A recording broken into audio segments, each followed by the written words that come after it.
Hi അസ്സലാമു അലൈക്കും, welcome back. ഇന്ന് ഡിന്നറിന് ഷവായ ഉണ്ടാക്കാമെന്ന് വിചാരിച്ചിട്ട് കിച്ചണിലേക്ക് വന്നതാണ് കേട്ടോ. വീഡിയോയിലേക്ക് പോകും മുന്നേ എല്ലാവരും ഈ ചാനൽ സബ്സ്ക്രൈബ് ചെയ്ത് ബെല്ലൈക്കൻ എനേബിൾ ചെയ്ത് ഓൾ എന്ന ഓപ്ഷൻ ക്ലിക്ക് ചെയ്യണേ, എങ്കിലേ ഞാനിടുന്ന വീഡിയോസിൻ്റെ നോട്ടിഫിക്കേഷൻ നിങ്ങൾക്ക് ലഭിക്കുകയുള്ളൂ.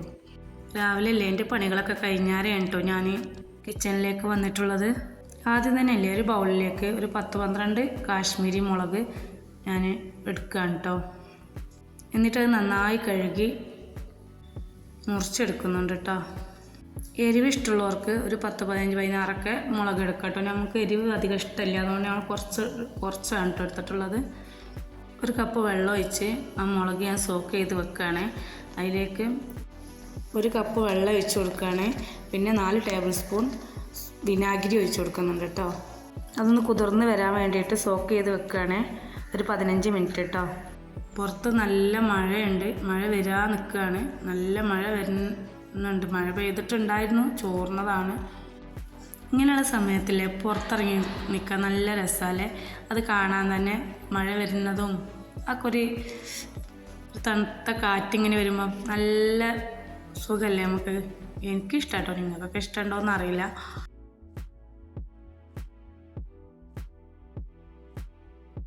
പതിനഞ്ച് മിനിറ്റ് കഴിഞ്ഞതിന് ശേഷം ഞാൻ ചിക്കനിൽ മസാല പുരട്ടാൻ വേണ്ടിയിട്ട് കിച്ചണിലേക്ക് വന്നതാണ്. അതിന് വേണ്ടിയിട്ട് ഒരു ജാറിലേക്ക് ഞാൻ ഒരു 10-15 ചെറിയ ഉള്ളി, വലിയൊരു കഷ്ണം ഇഞ്ചി, കുറച്ച് വെളുത്തുള്ളി, ഒരു തക്കാളി, നമ്മൾ കുതിർത്ത് വെച്ചിരുന്ന കാശ്മീരി മുളകില്ലേ അതും അതിലേക്ക് ചേർത്ത് കൊടുക്കുകയാണ്. ഒരു പിടി മല്ലിയിലയും കൂടി ചേർക്കണം. ഇത് നിറഞ്ഞു പോയി, അപ്പോൾ ഞാൻ അതിനെ പിന്നത്തിലാട്ടോ ചെയ്തിട്ടുള്ളത്. ഇനി ഇതൊന്ന് ഗ്രൈൻഡ് ചെയ്ത് എടുക്കാം കേട്ടോ. ഞാൻ ഗ്രൈൻഡ് ചെയ്ത് കൊടുന്ന് ഇതിലേക്ക് ഒഴിച്ചിട്ടുണ്ട്. ഇതിലേക്ക് 1 ടീസ്പൂൺ മഞ്ഞൾപ്പൊടിയും 1.5 ടീസ്പൂൺ മല്ലിപ്പൊടിയും,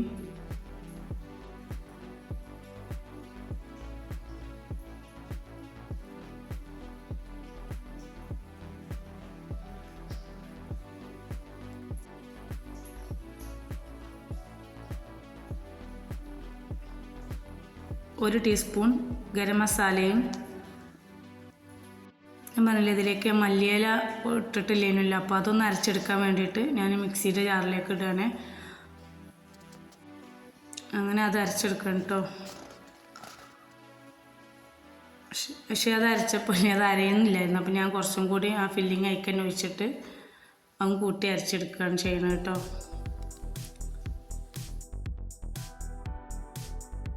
അങ്ങനെ എല്ലാം കൂടി മിക്സ് ചെയ്ത് അതിലേക്ക് ആവശ്യമായ ഉപ്പ് ചേർത്ത് കൊടുക്കുകയാണ്. അങ്ങനെ ആവശ്യത്തിന് ഉപ്പ് ചേർത്ത് കൊടുക്കുക കേട്ടോ. ഇനി ചിക്കൻ എടുത്തിട്ട് നല്ലോണം വര ഇട്ട് കൊടുക്കുക. അങ്ങനെ അതിനെ കുത്തി ഇങ്ങനെ ഹോൾസൊക്കെ ആക്കി കൊടുക്കുക. അതിക്കൊക്കെ മസാല പിടിക്കാൻ വേണ്ടിയിട്ടാണ് കേട്ടോ അങ്ങനെയൊക്കെ ചെയ്യണത്. അങ്ങനെ ഫുൾ ചിക്കനാണ് കേട്ടോ എടുത്തിട്ടുള്ളത്. അതിൻ്റെ എല്ലാ ഭാഗത്തും അങ്ങനെ ഈ ഫോർക്ക് ഉപയോഗിച്ച് കുത്തി കൊടുക്കുകയാണ്. പിന്നെ കത്തിയോട് വര ഇട്ടും കൊടുക്കുന്നുണ്ട്. എനിക്ക് സ്കിന്നില്ലാത്ത ചിക്കനായിട്ട് കിട്ടും. നിങ്ങൾക്ക് സ്കിന്നുള്ള ചിക്കനാണ് കിട്ടുന്നത് വെച്ചെങ്കിൽ അതാട്ടോ നല്ലത്. ഞാൻ ഇങ്ങനെ എളുപ്പത്തിന് ഇവിടുന്ന് അടുത്തുനിന്ന് വാങ്ങിയതുകൊണ്ട് ഇങ്ങനെയാണ് എനിക്ക് കിട്ടിയിട്ടുള്ളത്. അപ്പോൾ അതുകൊണ്ട് ചെയ്തെടുക്കാമെന്ന് വിചാരിച്ചിരിക്കുകയാണ്. ഏതായാലും കുഴപ്പമൊന്നുമില്ല, നല്ലത് സ്കിന്നുള്ളത് തന്നെയാണ്. അങ്ങനെ ഈ ചിക്കനിലേക്ക് ഫുൾ മസാലയും അതിലേക്ക് ഒഴിച്ചിട്ട് നല്ല എല്ലാ ഭാഗത്തും ആക്കി കൊടുക്കണം കേട്ടോ. അതിൻ്റെ ഉള്ളിലും ഒക്കെ കുഴച്ച് എല്ലാ ഭാഗങ്ങളിലും മസാല ആക്കി കൊടുക്കുക. എന്നിട്ട് നമ്മൾ ഫ്രിഡ്ജിലേക്ക് വെക്കുക ചെയ്യണം കേട്ടോ. ഞാൻ പറഞ്ഞില്ല ഡിന്നർ ഉണ്ടാക്കാൻ വേണ്ടിയിട്ടുള്ളതാണെന്ന്. ഇനിയിപ്പോഴൊന്നും എടുക്കില്ല, ആ സമയത്തേ എടുക്കുള്ളൂ. ഞാനങ്ങനെ എടുത്ത് വെക്കുകയാണ് കേട്ടോ ചെയ്യണത്. ഇനി അപ്പോൾ ഉണ്ടായിരുന്ന പാത്രങ്ങളൊക്കെ ഒന്ന് കഴുകി വെക്കാമെന്ന് വിചാരിച്ച് ആ സമയത്ത് വരുന്ന പാത്രങ്ങളൊക്കെ ഒന്ന് കഴുകി വെക്കുകയാണ്. എന്ത് പണി കഴിഞ്ഞാലും അപ്പം തന്നെ അതാത് ഉള്ളതെല്ലാം കഴുകി വൃത്തിയാക്കി വെച്ചാൽ നമ്മളെ പണികളൊക്കെ നമുക്ക് എളുപ്പമായിരിക്കും കേട്ടോ.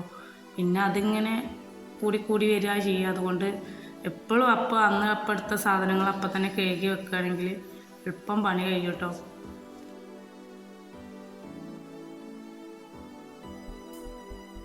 അങ്ങനെ പിന്നെ പാത്രം കഴുകലൊക്കെ കഴിഞ്ഞ് എല്ലാം ഒതുക്കി വെച്ചതിന് ശേഷം ഞാൻ കിച്ചണിൽ പോയിട്ടുണ്ടായിരുന്നു. പിന്നെ ഒരു 2:30 ആകുമ്പോഴാണ് പിന്നെ വന്നത്. എന്നിട്ട് കുബൂസ് റെഡിയാക്കാമെന്ന് വിചാരിച്ച്. കുബൂസ് റെഡിയാക്കാൻ വേണ്ടിയിട്ട് അതിലേക്ക് 3 കപ്പ് മൈദയാണ് കേട്ടോ ഞാൻ എടുത്തിട്ടുള്ളത്. ഇനി ഒരു ബൗളിലേക്ക് 1 ടീസ്പൂൺ ഈസ്റ്റും 3 ടീസ്പൂൺ പഞ്ചസാരയും ചേർത്ത് കൊടുക്കുകയാണ്. പിന്നെ ഇളം ചൂടുള്ള വെള്ളമാണ് കേട്ടോ ഇതിലേക്ക് ഒഴിച്ച് കൊടുക്കുക. ഇളം ചൂടുള്ള വെള്ളം ഒഴിച്ച് അതിലേക്കൊരു കോഴിമുട്ടയും കൂടി ചേർത്തിട്ടുണ്ട്. ഞാനിതെല്ലാം മിക്സ് ചെയ്തെടുക്കുകയാണ്. ആവശ്യത്തിന് ഉപ്പും ചേർക്കുന്നുണ്ട്.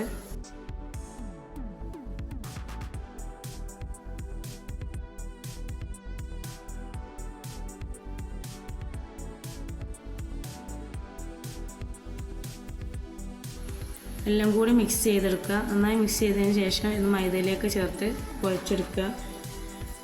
പിന്നെ ഇതിൽ കൂടുതൽ വെള്ളം ആവശ്യമായിട്ട് വരികയാണെങ്കിൽ കുറച്ചും കൂടി ചൂടുവെള്ളം ഒഴിച്ച് തന്നെ കുഴച്ചെടുക്കുക. പാലുള്ളവർക്ക് പാലൊഴിച്ചും കുഴച്ചെടുക്കുക കേട്ടോ. ഇളം ചൂടുള്ള പാലെടുത്ത് കുഴച്ചാൽ മതി. അങ്ങനെയാണ് ഒന്നും കൂടി നല്ലത്. പാലില്ലായിരുന്നു, അതുകൊണ്ട് ഞാനിങ്ങനെ ചൂടുവെള്ളമാണ് കേട്ടോ ഒഴിച്ചിട്ടുള്ളത്. അങ്ങനെ കുഴച്ച് മൈദ നന്നായി സോഫ്റ്റായി കുഴച്ചെടുക്കുക കേട്ടോ.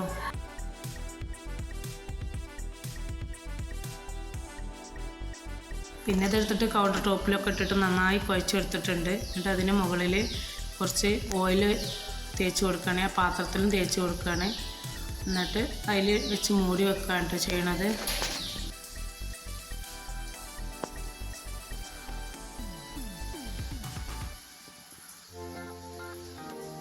ഇനി മാവ് പൊങ്ങി വരാൻ വേണ്ടിയിട്ട് മൂടി വെച്ച് വെക്കുകയാണ്. 2 മണിക്കൂർ കഴിഞ്ഞ ശേഷം ഇനി അതെടുക്കുള്ളൂ കേട്ടോ. പിന്നെ ഞാൻ വന്നിട്ടുള്ളത് 5 മണിക്കാണ് കേട്ടോ കിച്ചണിലേക്ക്. ഇനി കുക്കറിൽ ആണ് കേട്ടോ ഷവായ റെഡിയാക്കുന്നത്. അത് വേവിക്കാൻ വേണ്ടിയിട്ട് കുക്കറിലേക്ക് ഇട്ട് കൊടുക്കുകയാണ്. ഞാൻ മൂടി വെച്ചിട്ട് ഒരു 3 വിസിൽ വരെ ഞാൻ വേവിക്കുന്നുണ്ട്. വേവിക്കാൻ വെച്ചതിന് ശേഷം ഞാൻ ഈ മാവ് എടുത്തിട്ട് കുബൂസ് പരത്തിയെടുക്കുകയാണ് കേട്ടോ ചെയ്യണത്. അങ്ങനെ അത് മുഴുവനായിട്ട് ബണ്ണാക്കി വെച്ച് പിന്നെ പരത്തിയെടുത്ത് ചെറിയ കുബൂസായിട്ടാണ് കേട്ടോ ഞാൻ പരത്തി വെക്കുന്നത്. ചെറിയ കുബൂസാക്കിയിട്ടാണ് കേട്ടോ എടുത്തിട്ടുള്ളത്. അങ്ങനെ മുഴുവൻ പരത്തി അതിന് ശേഷം ഞാൻ മൂടി വെച്ചിട്ടുണ്ടായിരുന്നു ഒരു തുണി ഉപയോഗിച്ച്. അതിന് ശേഷം ചുട്ടെടുക്കുകയാണ്. കുറച്ച് മല്ലിയില മുകളിൽ വിതറി കുറച്ച് ബട്ടർ ഇട്ട് കൊടുത്തിട്ടാണ് കേട്ടോ ഞാൻ ചുട്ടെടുത്തിട്ടുള്ളത്.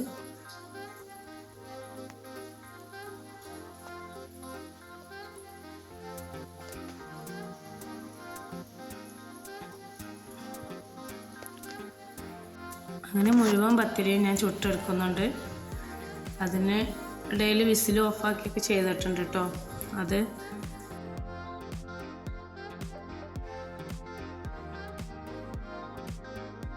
ഇനി ഒരു പാനിലേക്ക് കുറച്ച് ഓയിൽ ഒഴിച്ച് സൺഫ്ലവർ ഓയിലാണ് കേട്ടോ ഒഴിച്ചിട്ടുള്ളത്. വെളിച്ചെണ്ണ ഒഴിക്കണ്ട കേട്ടോ. ഏതെങ്കിലും ഓയിലായാലും കുഴപ്പമില്ല. അത് ഒഴിച്ചിട്ട് ചിക്കൻ അതിലേക്ക് ഇട്ട് കൊടുത്തിട്ടുണ്ട്. അത് ഇനിയിങ്ങനെ ഇടയ്ക്ക് എല്ലാ ഭാഗവും മുരിച്ചെടുക്കണം. ഒന്ന് കഴിയും വിധത്തിൽ 2 ഭാഗവും നല്ലോണം മുരിച്ചെടുക്കുക. പിന്നെ ചെരിച്ചൊക്കെ വെച്ച് ഞാൻ മുരിച്ചെടുത്തിട്ടുണ്ട്. മറിച്ചിടാനൊക്കെ നല്ല പ്രയാസം ഉണ്ടായിരുന്നു. അങ്ങനെ ഇങ്ങനെയൊക്കെ ആയിട്ട് മറിച്ചിട്ട് അങ്ങനെ 2 ഭാഗവും ഞാൻ മുരിച്ചെടുത്തിട്ടുണ്ട്. അങ്ങനെ എല്ലാ ഭാഗവും ചെരിച്ചും ഒക്കെ മുരിച്ചെടുത്തിട്ടുണ്ട്. നിങ്ങളെ കൊണ്ട് കഴിയുന്ന പോലെയൊക്കെ ചെയ്ത് നോക്കുക. എല്ലാവരും ട്രൈ ചെയ്ത് നോക്കുക. നല്ല ടേസ്റ്റ് ഉണ്ടായിരുന്നു. പിന്നെ നമ്മൾ കടയിലൊക്കെ വാങ്ങുമ്പോൾ നല്ല പൈസ കൊടുത്ത് വാങ്ങണ്ടേ. ഇങ്ങനെ നമ്മൾ ചെയ്യുകയാണെങ്കിൽ നമുക്ക് എല്ലാവർക്കും കഴിക്കാനുള്ളത് ഉണ്ടാവും ചെയ്യും. നല്ല ടേസ്റ്റും ഉണ്ടാവും കേട്ടോ. അങ്ങനെ പിന്നെ ഞാൻ അതിൻ്റെ കുക്കറിൻ്റെ അടിയിൽ ഇങ്ങനെ മസാല കുറച്ചുണ്ടാവുകയെ അത് ഞാനൊരു ചട്ടിയിലേക്ക് ഒഴിച്ചു. അങ്ങനെ വറ്റിച്ചെടുക്കാണ്ട് ചെയ്യണത്. ആ ചട്ടിയിൽ വെച്ചിട്ട് മുഴുവനും തെറിച്ച് പോകുന്നുണ്ടായിരുന്നു. അപ്പോൾ ഞാൻ കുഴിയുള്ളൊരു ചട്ടിക്ക് മാറ്റിയിട്ടുണ്ടായിരുന്നു. അങ്ങനെ ഫുള്ള് നന്നായി വറ്റിച്ചെടുക്കണം കേട്ടോ. അങ്ങനെ വറ്റിച്ചെടുത്തതിന് ശേഷം ഞാനിതൊരു പ്ലേറ്റിലേക്ക് നിരത്തിയിട്ടുണ്ട് കുറച്ച്. എന്നിട്ട് അതിന് മുകളിൽ നമ്മൾ ചിക്കൻ വെച്ച് കൊടുക്കുകയാണ്. അതിന് മുകളിലായിട്ട് ബാക്കിയുള്ള ആ മസാല ഫുള്ളായിട്ട് ഒഴിച്ച് കൊടുക്കുക. നല്ല ടേസ്റ്റാണ് കേട്ടോ. എല്ലാവരും ഉണ്ടാക്കി നോക്കണേ. നമ്മൾ ഈ പുറത്തുനിന്നൊക്കെ വാങ്ങിക്കുന്നതിന് എത്രയോ നല്ലതാണ് നമ്മൾ തന്നെ ഇങ്ങനെ ചെയ്യുകയാണെങ്കിൽ. അടിപൊളി ടേസ്റ്റുമാണ്. എല്ലാവരും ട്രൈ ചെയ്ത് നോക്കണേ. അഭിപ്രായങ്ങളൊക്കെ അറിയിക്കണം. ഇങ്ങനെ ഇത്ര സിമ്പിളായിട്ട് നമുക്ക് തന്നെ ഉണ്ടാക്കിയെടുക്കണം. നമ്മൾ ഇത്രയും കാശ് കൊടുത്ത് പുറത്തുനിന്ന് വാങ്ങിയിട്ട് കഴിക്കുന്നത് ഇത്ര സിമ്പിളായിട്ട് നമുക്ക് തന്നെ ചെയ്തെടുക്കാം. ഇനിയിപ്പം വലിയ കഷ്ണം മറിച്ചിടാനൊക്കെ ബുദ്ധിമുട്ടുള്ളൊക്കെ ചെറിയ പീസാക്കി കുറച്ചുകൂടെ വലിയ പീസിൽ തന്നെ എടുത്തിട്ട് നമുക്കിതിങ്ങനെ ചെയ്താലും ഇതേ ടേസ്റ്റ് തന്നെ ആയിരിക്കും. അങ്ങനെ ഫ്രൈ ചെയ്തെടുത്താലും മതി. അങ്ങനെ ഞാനിവിടെ ഷവായ ഫുള്ള് റെഡി ആയിട്ടുണ്ട്. അതിൻ്റെ മുകളിൽ കുറച്ച് മല്ലിയിലയും കൂടി വിതറി കൊടുക്കുകയാണ്. വീഡിയോ എല്ലാവർക്കും ഇഷ്ടമായെന്ന് വിചാരിക്കുന്നു. ഇഷ്ടമായെങ്കിൽ ലൈക്ക് ചെയ്യുക, അഭിപ്രായം കമൻറ്റ് ചെയ്യുക. ഇൻഷാ അല്ലാഹ് അടുത്ത വീഡിയോയിൽ കാണാം. Bye bye.